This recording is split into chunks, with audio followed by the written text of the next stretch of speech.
ପୁରୀ ଜଗନ୍ନାଥଙ୍କୁ ଜରଡ଼ା ସାରଥୀ ସମ୍ପର୍କ। ପୁରୀ ଜଗନ୍ନାଥଙ୍କୁ କେବଳ ଗୋଟିଏ ନନ୍ଦିଘୋଷ ରଥକୁ ଜରଡ଼ା ସାରଥୀ ସମ୍ପର୍କ। जो पिला माने कथा कहि पार न थांती एही मंदिर को आसिकी श्री पार्थ सारथींकर पादुका जदि पियंती पान करंती पादुका तो निश्चय से पिलाटी कथा कहि पारिबो।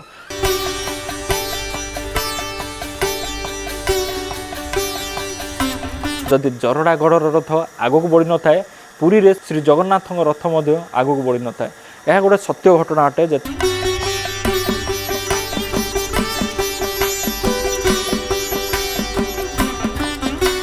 एठी आपण गोटे बहुत बड़ पर्वत देखि पार्थिबे। आउ एही पर्वतर पाद देश माने कोଳରେ गोटे मंदिर रही अछि। ये होची श्री पार्थ सारथी मंदिर, श्री जगन्नाथ मंदिर।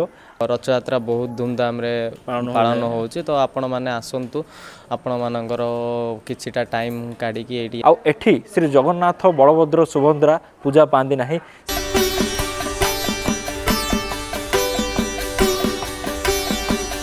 नीलांचल निवासाय नित्याय परमात्मने बलभद्र सुभद्राभ्याम जगन्नाथ यते नमः।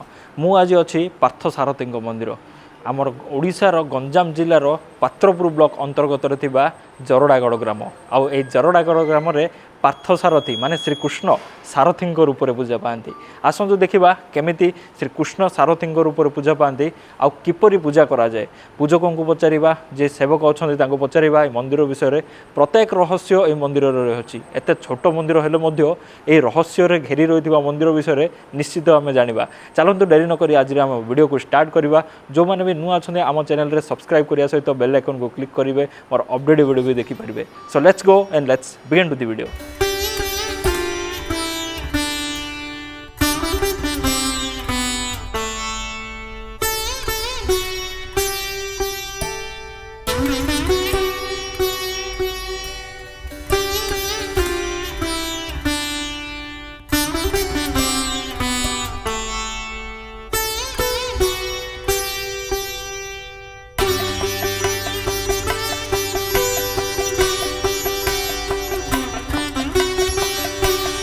मु आज आसी गोटे एमितिका मंदिर जो मंदिर कि श्री जगन्नाथ श्रीकृष्ण सारथी रूप में पूजा पाती। सी हूँ आम जरड़ागढ़ थिबा पार्थ सारथी मंदिर श्री जगन्नाथ मंदिर। एठी श्री जगन्नाथ दधिवामन रूप में पूजा पाती। आउ आपण तो जानी एबे चली श्री जगन्नाथ अणसर जोड़ा कि ज्वर में पड़ुंट से आम देखे पारुनु श्री जगन्नाथ को। आपण गीता बही जमी पढ़े भगवत गीता श्रीमद भगवत गीता जो थी कि श्री अर्जुन आ सारथी श्रीकृष्ण विषय लिखाई। पार्थ आपड़ शुणी गोटे वार्ड छोट वार्ड पार्थ कहीकि ये पार्थर मीनिंग हूँ अर्जुन। ओके अर्जुनकर सारथी माने अर्जुन सारथी किए थे श्रीकृष्ण थे। सेमिति ही एटी अर्जुन सारथी पूजा होती। पूजकों कहवा अनुसार जेतल कि जरड़ागढ़ रथ आगक बढ़े से ही समय पुरीर श्री मंदिर श्री जगन्नाथ रथ आगक बढ़ी थाए। जदि जरड़ागढ़ रथ आगक बढ़ी न थाए पुरी रे श्री जगन्नाथ रथ आगक बढ़ी न थाए। यह गोटे सत्य घटना अटे। जेतल कि 2025 मसीह ये घटना घटी जेतल कि श्री जगन्नाथ रथ किसी समय पर अटकी जाइथिला मझी रास्तार। से समय बहुत जन भक्त बहुत किसी कथा कहते एंड आज जना पड़ा जे एक्चुअली सत्य कौन। से समय आमर जरड़ागढ़ में पार्थ सारथी रथ अटकी जाइथिला किसी कारण जोगु से माने तेणुकरी श्री जगन्नाथ रथ अटकी जाइथिला। यह एक सत्य कथा एंड बहुत जन जानी न थांती जानी नाहांती मध्य मु आज ये वीडियो रे कहूची आपण मानक।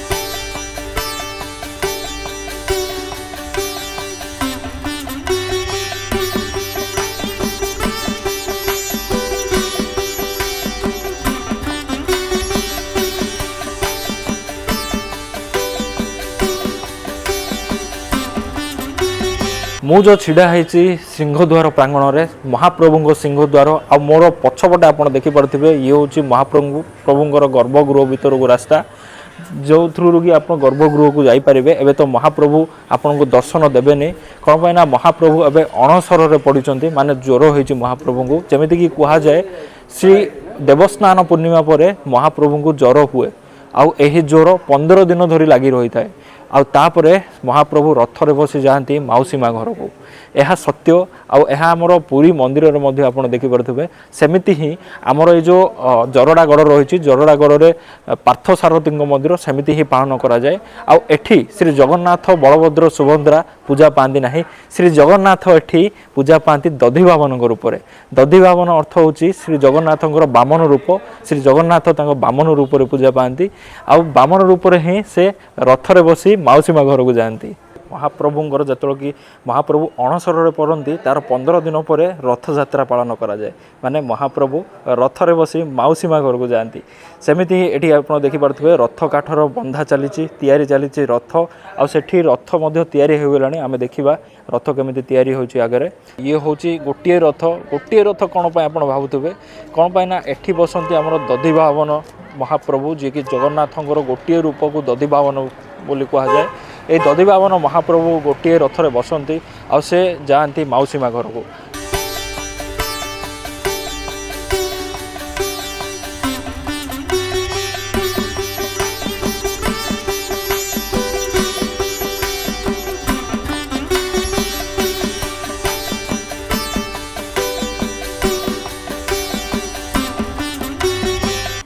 ଏହି ମନ୍ଦିରର ପୂଜାରୀଙ୍କ ଠାରୁ ଗୋଟେ ରହସ୍ୟମୟ କଥା ଶୁଣିବାକୁ ପାଇଲି। ଯେଉଁ ପିଲାମାନେ କଥା କହିପାରିନଥାନ୍ତି ଏହି ମନ୍ଦିରକୁ ଆସିକି ଶ୍ରୀ ପାର୍ଥସାରଥୀଙ୍କର ପାଦୁକା ଯଦି ପିଅନ୍ତି, ପାନ କରନ୍ତି ପାଦୁକା, ତ ନିଶ୍ଚୟ ସେହି ପିଲାଟି କଥା କହିପାରିବ।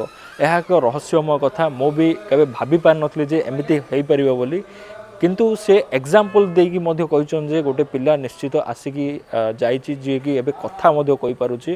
ଡକ୍ଟରମାନେ ମଧ୍ୟ କ'ଣ ଭାବୁଥିବେ ଏଣ୍ଡ ଯେଉଁମାନେ କି ମାନେ ନିଜେ ଭାବି ପାରୁଛନ୍ତି ଯେ ଇଏ ଏକ ରହସ୍ୟମୟ କଥା, ସେମାନେ ବିଶ୍ୱାସ, ଯେଉଁମାନେ କି ବିଶ୍ୱାସ କରିପାରୁଥିବେ ସେମାନେ ମଧ୍ୟ କ'ଣ ଭାବିପାରୁଥିବେ। ଏଣ୍ଡ ମୋର ତ ବିଶ୍ୱାସ ଅଛି ଭଗବାନଙ୍କ ଉପରେ, ବିକଜ ଭଗବାନ ହେଉଛନ୍ତି ଲୀଳାମୟ ଠାକୁର, ଶ୍ରୀ ଜଗନ୍ନାଥ ହେଉଛନ୍ତି ଲୀଳାମୟ ଠାକୁର। ତେଣୁ ସେ ଯାହା ଚାହାନ୍ତି ସେ ମଧ୍ୟ ହୁଏ ସେହା। ଆପଣ ଭାବୁଥିବେ ଇଏ ହେଉଛି ଗୋଟେ ଛୋଟିଆ ମନ୍ଦିର, ଜରଡ଼ାଗଡ଼ର ଛୋଟିଆ ମନ୍ଦିର। ଛୋଟିଆ ମନ୍ଦିର ହେଲେ ମଧ୍ୟ ଏହି ମନ୍ଦିରର ବହୁତ ଗୁଡ଼ିଏ ରହସ୍ୟ ଅଛି, ଯାହାକି ଜାଣିଲେ ଆପଣ ମଧ୍ୟ ଆଶ୍ଚର୍ଯ୍ୟ ହୋଇଯିବେ। ଆକ୍ଚୁଆଲି କ'ଣ ରହସ୍ୟ ଅଛି? ଆମର ଯିଏ ନନା ଅଛନ୍ତି, ପୂଜାରୀ ଅଛନ୍ତି, ସେବକ ଅଛନ୍ତି, ତାଙ୍କୁ ପଚାରିବା ରହସ୍ୟ କ'ଣ ଏହି ମନ୍ଦିରର। ପାର୍ଥସାରଥୀ ହେଉଛନ୍ତି ସ୍ୱୟମ୍ଭୁ, ତାଙ୍କୁ କିଏ ଗଢ଼ିନି। ପାର୍ଥ ହେଉଛନ୍ତି ଅର୍ଜୁନ, ତାଙ୍କ ସାରଥୀ ହେଉଛନ୍ତି କୃଷ୍ଣ। ଏଠର ଯେଉଁ ଜମିଦାର ଥିଲେ ସିଏ ଜଣେ ଶୈବଭକ୍ତ ଥିଲେ। ସେ ପ୍ରତ୍ୟେକ ଦିନ ମହେନ୍ଦ୍ର ପର୍ବତକୁ ଯାଆନ୍ତି, ଭଗବାନଙ୍କୁ ଦର୍ଶନ କରିକି ଆସନ୍ତି। ସେହି ସମୟ ମଧ୍ୟରେ ଆଙ୍କୁ ହିଁ ମଧ୍ୟ ଦର୍ଶନ କରନ୍ତି। କେଉଁ ଅବସ୍ଥାରେ ଦର୍ଶନ କରନ୍ତି ସିଏ ଜମିଦାରକୁ ହିଁ ଜଣା, ବୁଝିଲେ। ତା ପରବର୍ତ୍ତୀ ସମୟରେ କାଞ୍ଚି ଅଭିଯାନ କଲେ ପୁରୁଷୋତ୍ତମ ଦେବ। ଠିକ୍ ସେହି ସମୟରେ ସବୁ ଏଠର ଯେଉଁ ଗଡ଼ଜାତ ଯେତେ ଜମିଦାର ଅଛନ୍ତି ସମସ୍ତଙ୍କୁ ଧରିକି ଯୁଦ୍ଧ କରିବାକୁ ଗଲେ। ମହେନ୍ଦ୍ରର ପାଦ ଦେଶରେ ସିଏ ରାତ୍ରି ଯାପନ କଲେ। ସ୍ୱପ୍ନାଦେଶ ହେଲା ଅକ୍ଷୁଣ୍ଣ ଅବସ୍ଥାରେ ଅଛି, ଉଦ୍ଧାର କରନ୍ତୁ। ସିଏ ବୁଝିଲେ କ'ଣ ଅକ୍ଷୁଣ୍ଣ, କ'ଣ ନାଇଁ ଅକ୍ଷୁଣ୍ଣ ଅବସ୍ଥାରେ ଅଛି, ଉଦ୍ଧାର କରନ୍ତୁ। ପୁଣି କାଞ୍ଚିକି ବିଜୟ କରିକି ଆସିଲେ। ମହେନ୍ଦ୍ର ପାଦ ଦେଶରେ ରାତ୍ରି ଯାପନ କଲେ। ସ୍ୱପ୍ନାଦେଶ ହେଲା ପୁଣି ମୁଁ ଅକ୍ଷୁଣ୍ଣ ଅବସ୍ଥାରେ ଅଛି, ଉଦ୍ଧାର କର। ଏଠର ଯେଉଁ ଜମିଦାର ଥିଲେ ସିଏ କହିଲେ ନାଇଁ ଚାଲନ୍ତୁ ଯିବା। ସବୁ ମନ୍ଦିର, ଯେଉଁ କୁନ୍ତି ମନ୍ଦିର ଅଛି, ଜ୍ୟୋଷ୍ଠୀ ମନ୍ଦିର ଅଛି, ଭୀମ ମନ୍ଦିର ଅଛି, ସବୁ ମନ୍ଦିର ବୁଲେଇଲେ। ମହେନ୍ଦ୍ରଗିରି ଉପରେ ବୁଲେଇଲେ। ଖୋଜିଲେ କୌଣସି ସନ୍ଧାନ ପାଇଲେନି। ଗୋଟେ ଜାଗାରେ ପତ୍ର ଦନାରେ କ୍ଷୀର ଟିକେ ଥିଲା, ଲିଆ ଟିକେ ଥିଲା। କିଏ ନେଇକି ରଖିଛି, କ'ଣ କରିଛି, ସ୍ୱୟମ୍ଭୁ ସିଏ ଜାଣିଛନ୍ତି, ଆଉ କିଏ କୌଣସି ଲୋକ ଜାଣିନି। ତା ପର ମୁହୂର୍ତ୍ତରେ ସେଠୁ ଯାହା ପାଇଲେ ସିଏ ଧରିକି ଆସିଲେ ପୁରୁଷୋତ୍ତମ ଦେବ। ଗୋଟେ 10 କିଲୋମିଟର ରାସ୍ତା ଅଛି, ବୁଝିଲେ। ଯେମିତି ଆପଣ ଦେଖୁଛନ୍ତି ସାରଥୀଙ୍କି ଏଠି ସିଏ ଅବତାର ହେଇଗଲେ। କ'ଣ କହିଲେ, ଏଠି ରଜାଙ୍କୁ, ଏଠିର ଜମିଦାରକୁ ହସ୍ତାନ୍ତର କରିଦେଲେ। ଯେହେତୁ ତମେ ପ୍ରଥମରେ ଦେଖିଛ, ତମେ ଆଙ୍କୁ ଦେଖିକିରି ପୂଜା ଅର୍ଚ୍ଚନା କରୁଛ, ତାଙ୍କୁ ରଖନ୍ତୁ। ବୋଲେ ପ୍ରଥମ ଗଡ଼ କଲେ ଆମ୍ବଗଡ଼ ବୋଲିକିରି। ଭୈର ଚାଞ୍ଚଡ଼ା ଯେଉଁ ଜିଲୁଣ୍ଡା ନୀଳକଣ୍ଠେଶ୍ୱର ମନ୍ଦିର ଅଛି, ପ୍ରଥମ ଈଶ୍ୱର ମନ୍ଦିର ହେଉଛି ସେଇଟା, ବୁଝିଲେ। ସେଠି ଆଣିକିରି ସ୍ଥାପନ କଲେ। 7 ଦିନ ବର୍ଷା ହେଲା। ସେ ଜଣେ ଶୈବଭକ୍ତ ଥିଲେ, ଯାଇପାରିଲେନି, ଖାଇଲେନି, ପିଇଲେନି। କ'ଣ କରିବି ବୋଲେ ନାଇଁ ଯାହା ବାଲି ମୁଠାଟି ଆଣିଲେ ସେଠି ରଖିଲେ। ସେଠି ଲିଙ୍ଗ ଗୋଟେ ହେଇଗଲା। ସେ ଲିଙ୍ଗଟାକୁ ପୂଜା କଲେ। ସେ ନୀଳକଣ୍ଠେଶ୍ୱର ବୋଲି ପ୍ରଥମ ମନ୍ଦିର ସିଡ଼ି କଲେ, ପ୍ରଥମ ଗଡ଼ ସିଡ଼ି କଲେ, ସିଡ଼ି ଗଡ଼ ଭାଙ୍ଗିଦେଲେ। ଦ୍ୱିତୀୟ ଗଡ଼ କଲେ ଲୁହାଗୁଡ଼ି ବୋଲିକିରି, ଲୁହାଗୁଡ଼ି ଗଡ଼। ଲୁହାଗୁଡ଼ି ଗଡ଼ ଭାଙ୍ଗିଲା ପରେ ଏଠି ଗୋଟେ ଶବରଟି ରାଜୁତି କରୁଥିଲା, ଜରାସଣ୍ଢ ବୋଲିକିରି। ଜରାସଣ୍ଢ ବୋଲି ଶବରଟି ରାଜୁତି କରୁଥିଲା ଏଠି। ସେ ଶବରଟାକୁ ବଦ୍ଧ କରିଦେଲେ ଯୁଦ୍ଧ କରିକି। କଟା ମୁଣ୍ଡଟା କଥା କହିଲା, କ'ଣ କଥା କହିଲା? ମୋତେ ଇଷ୍ଟ ଦେବତା ଭାବରେ ମାନିବୁ, ମୋ ନାଁରେ ଗଡ଼ କରିବୁ।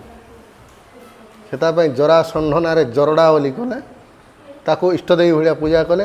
ତା'ର ଶ୍ରାଦ୍ଧ ପ୍ରତ୍ୟେକ ଦିନ ଦେବସ୍ନାନ ପୂର୍ଣ୍ଣିମା ଦିନ ତା'ର ଶ୍ରାଦ୍ଧ ନିଜେ ରଜା କରୁଛନ୍ତି ବର୍ତ୍ତମାନ ସୁଦ୍ଧା। ପରବର୍ତ୍ତୀ ମୁହୂର୍ତ୍ତରେ ଯେତେବେଳେ ଜମିଦାର ପ୍ରଥା ଉଠିଛି ବୋଲି ଭାବିଲେ, ମନ୍ଦିର ତୁଳେଇଲେ। ମନ୍ଦିର ତୁଳେଇକି ଭଗବାନଙ୍କୁ ସ୍ଥାପନା କଲେ। ଛୋଟିଆ ଜଗନ୍ନାଥଟି ବର୍ତ୍ତମାନ ମଧ୍ୟ ଅଛନ୍ତି, ସାନ ରଥରେ ଯାଉଛନ୍ତି। ସିଏ ରଖି ନିଜେ ଘରେ ପୂଜା କରୁଥିଲେ, ତାଙ୍କେ ପାବ୍ଲିକ୍ କରିନଥିଲେ କି ଲୋକଙ୍କୁ ଦେଖାଇ ନଥିଲେ। ତ ମନ୍ଦିର ତିଆରି କଲେ, ଜଗାଙ୍କୁ ବସେଇଲେ, ସାରଥୀଙ୍କୁ ବସେଇଲେ, ରାଧାକୃଷ୍ଣ ରାଧାକାନ୍ତକୁ ବସେଇଲେ। ଯେମିତି ପୁରୀର ପରମ୍ପରା ଅନୁସାରେ, ପୁରୀରେ ଯେମିତି 7 ଧୂପ ହେଉଛି, ସେମିତି 7 ଧୂପ କରିକି ସବୁ ଜମିବାଡ଼ି ମହାପ୍ରଭୁଙ୍କ ନାଁରେ କରିଦେଲେ। ନିଜେ ଇଏ ହେଇକିରି ଅଛନ୍ତି। ଆଉ ବର୍ତ୍ତମାନ ଆଉ ତା ପର ମୁହୂର୍ତ୍ତରେ ଯେଉଁ ପିଲା କଥା କହିପାରୁନଥିବ, ବାକ୍ଶକ୍ତି ପ୍ରାପ୍ତି କରୁନଥିବ, ସେ ପିଲା ଯଦି ଟିକେ ଆସିକିରି ଘଣ୍ଟ ପାଣି ପିଇବ, ଚଣା ପକାଇବ, ତାହେଲେ ସେ ବାକ୍ଶକ୍ତି ପ୍ରାପ୍ତି କରିବ। ଆଉ ଗୋଟେ କଥା ଆମେ ଶୁଣୁଥିଲୁ କି ପୁରୀ ଜରଡ଼ା ଯଦି ଜରଡ଼ା ସାରଥୀ ନ ଯିବେ, ପୁରୀ ନନ୍ଦିଘୋଷ ରଥ ଯିବନି। 2025 ମସିହାରେ ଆପଣ ଅନୁଭବ କରିଥିବେ, କିଏ କହିଲା ଆମ୍ବାନୀ ଆସୁଛି, ରଥ ରହିଗଲା। କିଏ କହିଲା ଏ ରାଷ୍ଟ୍ରପତି ଆଇନି, ରଥ ରହିଗଲା। କିଏ କହିଲା ପ୍ରଧାନମନ୍ତ୍ରୀ ଆଇନି, ରଥ ରହିଗଲା। କିଏ କହିଲା ନବୀନ ପଟ୍ଟନାୟକ ଆଇନାହାନ୍ତି, ରଥ ରହିଗଲା। ସେସବୁ ଭୁଲ ଧାରଣା। ଆମର ରଥ ଯାଇକିରି ଏଇ ଯେଉଁ ପାଖରେ ଗୋଟେ ରେଷ୍ଟ ସାଇଡ଼୍ଟା ଅଛି, ସେ ପାଖରେ ଯାଇ ରଥ ଲାଗିଗଲା, ରଥ ଗଲାନି। ଜଗାଙ୍କର ରଥ 2025 ମସିହାରେ ଚକ ମଧ୍ୟ ଗଲାନି। ତା ପରବର୍ତ୍ତୀ ମୁହୂର୍ତ୍ତରେ ରଥ ଯାଇକି ଲାଗିଲା, ଜଗାଙ୍କର ରଥ ଯାଇକି ଇଏ ମନ୍ଦିର ମାଉସୀ ମା ମନ୍ଦିର ଲାଗିଲା। ମାନେ ଆମର ପୁରୀ ଜଗନ୍ନାଥ ମନ୍ଦିର, ପୁରୀ ଜଗନ୍ନାଥଙ୍କୁ ଜରଡ଼ା ସାରଥୀଙ୍କ ସମ୍ପର୍କ। ପୁରୀ ଜଗନ୍ନାଥଙ୍କୁ କେବଳ ଗୋଟିଏ ନନ୍ଦିଘୋଷ ରଥକୁ ଜରଡ଼ା ସାରଥୀଙ୍କ ସମ୍ପର୍କ। ଦାରୁକ ବସୁଛନ୍ତି ଆଗରେ ପୁରୀରେ, କିନ୍ତୁ ଦାରୁକ ନାହିଁ। ଜରଡ଼ା ସାରଥୀ ଗଲେ ହିଁ ନନ୍ଦିଘୋଷ ରଥ ଯିବ। 1975-76 2 ବର୍ଷ ଯାତ୍ରା ବନ୍ଦ ହୋଇଗଲା, ବୁଝିଲେ। ଏଠି ପୁରୀରେ ବ୍ୟାଘାତ ହେଲା ରଥ। ଗୋଟେ ବ୍ରାହ୍ମଣ କଲେକ୍ଟର ଥିଲେ, ସେତେବେଳେ ତ ବ୍ରାହ୍ମଣ କରଣ ସମସ୍ତେ କଲେକ୍ଟର ଥାନ୍ତି। ସିଏ ଆସିକିରି ମହାଶୁଲ୍କ ଆଦାୟ କଲେ। ସେଠି ବିଭ୍ରାଟ ହେଲା। ଯେତେବେଳେ ଏଠିକି ଖବର ଆସିଲା, ସିଏ ଆସିକି ସେଠାରୁ ପରମ୍ପରା କ୍ରମେ ରଥଯାତ୍ରା ଅନୁଷ୍ଠିତ ହେଉଛି। ତ ଏଇ ମନ୍ଦିରରେ ଜଗନ୍ନାଥଙ୍କ ମୂର୍ତ୍ତିକୁ ପୂଜନ କରାଯାଏ। ଜଗନ୍ନାଥ କେବଳ ଏଠି ବସିଥିବେ ଖାଲି, ଯିଏ ଯାହା ଭୋଗ ଆଣିଲା ସବୁ ସାରଥୀଙ୍କୁ ଭୋଗ ହେବ। ସାରଥୀ ସବୁ ସାରଥୀ। ଜଗାଙ୍କୁ ଖାଲି କେବଳ ରାଜଭୋଗ ବ୍ୟତୀତ ଆଉ କୌଣସି ଭୋଗ କୌଣସି ଲୋକଙ୍କର ଭୋଗ ନେଇ କରିଗଲେ ହେବନି। ରଜାଙ୍କର ଭୋଗ ହେବ। ରଜା ଦେଓଘର ଯେଉଁ ପରିବାର ଅଛନ୍ତି, ସେମାନେ ତାଙ୍କର ଭୋଗ ଠାକୁରଙ୍କ ପାଖରେ ଲାଗିବ। ଆଉ ଯିଏ ଯାହା ଆପଣ ଭୋଗ ଆଣିଲେ ମଧ୍ୟ ସାରଥୀଙ୍କୁ ହିଁ ଭୋଗ ହେବ। ଆଉ ଏଇ ମନ୍ଦିରରେ ଖାଲି ଜଗନ୍ନାଥଙ୍କର ମୂର୍ତ୍ତି ପୂଜା ପାଏ। ଜଗନ୍ନାଥଙ୍କର ମୂର୍ତ୍ତି ରାଧା କୃଷ୍ଣ ଲଳିତା ଚୈତନ୍ୟ ନିତ୍ୟାନନ୍ଦ ଗିରିବର୍ଦ୍ଧନ ବଡ଼ଗୋପାଳ ଶାଳଗ୍ରାମ, ବୁଝିଲେ। 12 ମାସରେ 13 ଜାତ ଯେଉଁ ହେଉଛି, ଛୋଟିଆ ଛୋଟିଆ ବିଗ୍ରହ ଅଛନ୍ତି, ସେମାନେ ଆସିକି ପୂଜା ପାଇବେ, ପୁଣି ଆଉଥରେ ଗମ୍ଭୀରା ଭିତରକୁ ଯିବେ। ବଳଭଦ୍ର ସୁଭଦ୍ରା ନାହାନ୍ତି ଭାଇ, ବଳଭଦ୍ର ସୁଭଦ୍ରା ଏଠି ନାହାନ୍ତି। କେବଳ ପାର୍ଥ ସାରଥୀ। ମନ୍ଦିରର ନାଁ ହେଉଛି ପାର୍ଥ ସାରଥୀ ମନ୍ଦିର, ଯେଉଁଟା ଜଗନ୍ନାଥ ମନ୍ଦିର ନୁହଁ। ମାନେ ଜଗନ୍ନାଥ ଦଧିବାହନ ରୂପରେ ଦଧିବାହନ ରୂପରେ ପୂଜା ପାଉଛନ୍ତି ଜଗନ୍ନାଥ। ମୋ ପାଖରେ ସିଦ୍ଧାର୍ଥ ଅଛନ୍ତି। ଆପଣ ଦେଖିପାରୁଥିବେ, ଆମେ ଆଜି ଅଛୁ ପାର୍ଥ ସାରଥୀଙ୍କ ମନ୍ଦିରରେ। ଆଉ ସିଦ୍ଧାର୍ଥଙ୍କ ଚ୍ୟାନେଲକୁ ତ ଯେମିତି ହେଲେ ଭିଜିଟ୍ କରିପାରିଥିବେ। ଯଦି ବି ଭିଜିଟ୍ କରିନାହାନ୍ତି, ଡେସ୍କ୍ରିପ୍ସନ୍ରେ ଅଲରେଡ଼ି ମୁଁ ମେନସନ୍ କରିଦେଇଛି ଚ୍ୟାନେଲ୍, ସିଦ୍ଧାର୍ଥଙ୍କ ଚ୍ୟାନେଲ୍, ସିଦ୍ଧାର୍ଥ କୁମାର ସେଠୀ ଚ୍ୟାନେଲ୍ର ନେମ୍। ଆଣ୍ଡ ସିଦ୍ଧାର୍ଥକୁ ଆଜି ଆମେ ପଚାରିବା ଯେ କେମିତି ଲାଗିଲା ତାଙ୍କୁ ଆମର ଏଇ ଜରଡ଼ା ଘରର ପାର୍ଥ ସାରଥୀଙ୍କ ମନ୍ଦିର କେମିତି ଲାଗିଲା ସିଦ୍ଧାର୍ଥ ଆଜି? ବହୁତ ବଢ଼ିଆ ଲାଗିଲା।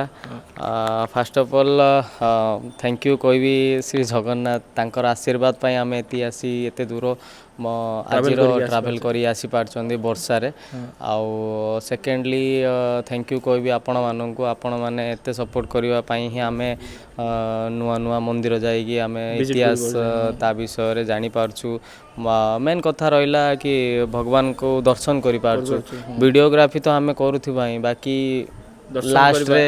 ଲାଷ୍ଟରେ ଆସୁଛନ୍ତି ଭଗବାନ ପ୍ରଥମେ ଆସୁଛନ୍ତି ଭଗବାନ ନାଇଁ ମେନ୍ କଥା ହେଉଛି କି ଆମେ ଯୋଉଟା କରୁଛନ୍ତି ବାକି ପାହାଚ ଲାଷ୍ଟ ପାହାଚ ଯୋଉଠି ଆମେ ପହଞ୍ଚିବା ସେଇଟା ହେଉଛି ଭକ୍ତି ଆଉ ଭଗବାନ ତ ଆପଣଙ୍କର ବିଶ୍ୱାସ ଆପଣଙ୍କର ସପୋର୍ଟ ପାଇଁ ଆମେ ଏତିକି ଦୂର ଆସିକି ଏଇ ଭିଡ଼ିଓ କରିପାରୁଛୁ ଆଉ ମନ୍ଦିର ବିଷୟରେ କହିବି ମାନେ ମନ୍ଦିରର ଇତିହାସ ବହୁତ ପୁରୁଣା ଇତିହାସ ଏହି ମନ୍ଦିରର ରହସ୍ୟ ଶୁଣିକି ଆପଣଙ୍କୁ କେମିତି ଲାଗିଲା ଯଦି ବି ଭଲ ଲାଗିଥିବ ନିଶ୍ଚିତ ସବସ୍କ୍ରାଇବ୍ କରିବା ସହିତ ବେଲ୍ ଆଇକନ୍କୁ ଦବାଇବା ପାଇଁ ଜମାରୁ ବି ଭୁଲିବେନି ଆଉ ହଁ ଆଗକୁ ଏମିତି ହିଁ କନେକ୍ଟେଡ୍ ରୁହନ୍ତୁ ମୋ ସହିତ ଏମିତି ହିଁ ମିଶନ୍ତୁ ଆଗକୁ ବହୁତ ସାରା ଏମିତି ଭିଡ଼ିଓ ଦେଖିବା ସେତିକି ପର୍ଯ୍ୟନ୍ତ ମୋତେ ବିଦାୟ ଦିଅନ୍ତୁ ଜୟ ହିନ୍ଦ ଜୟ ଭାରତ ଜୟ ଶ୍ରୀ ଜଗନ୍ନାଥ।